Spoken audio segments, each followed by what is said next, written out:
A dark cloud descended upon the southern African nation of Namibia on Sunday, 4 February 2024. The country's sitting president, Dr. Hage Geinkob, passed away at the age of 82 years. He was the first prime minister after independence from South Africa. He went on to become the third president in 2014 and was re-elected on the SWAPO ticket in 2019. In 2019, Dr. Hage Geinkob died at Ledpohamba Hospital in the capital, Windhoek. This was announced by the president's office. His passing on has plunged Namibia, the SADC region, Africa, and the world into deep mourning. Namibia is set to hold presidential and National Assembly elections towards the end of 2024. The president is said to have revealed in January that he was receiving treatment for cancer. He had previously undergone a biopsy which revealed the presence of cancerous cells in his body. The announcement of the passing on of the Namibian president was made by Nangolo Mbumba, who is the acting president of the republic. Geinkob died in hospital with his wife Monica and his children by his side.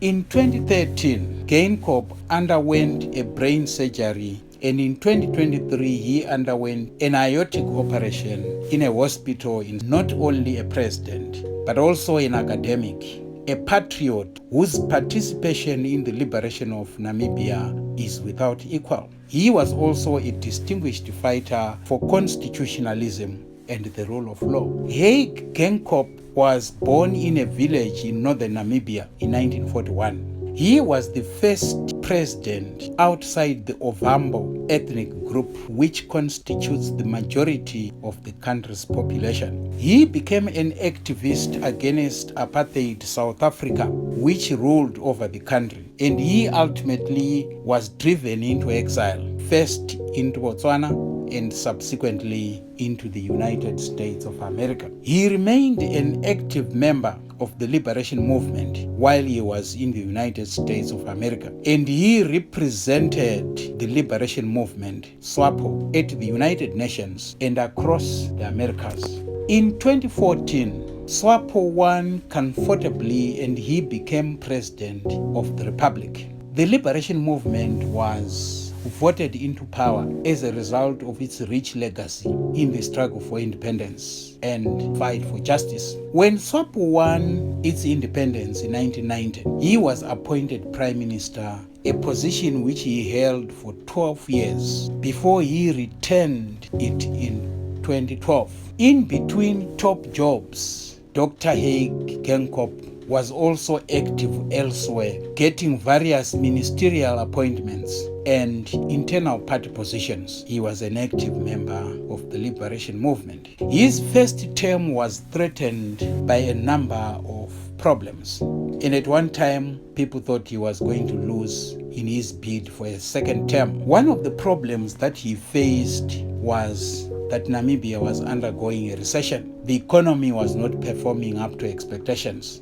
and people expected more. There was a high unemployment. That was the second problem. The Namibians were complaining that in spite of what they had achieved in the educational field, they could not get jobs. The third problem was that there was rampant corruption. These charges were leveled against his government. In 2019, government officials were alleged to have taken bribes from external companies in exchange for fishing permits. This was unacceptable. This threatened Geinkob's prospects of another term. He was also accused of having a huge cabinet and administration which drained the country's fiscus. People felt that he should have invested the money into the productive sector. He was also accused of favoring foreign over local companies. As a result, in the 2019 general elections, his votes dropped drastically from 87% to a paltry 56%. Dr. Hage Geinkob was an avid football fan. He played the game as a young man and this earned him a nickname, Danger Point. He was married 3 times, in 1967, 1993, and 2015, and had many children.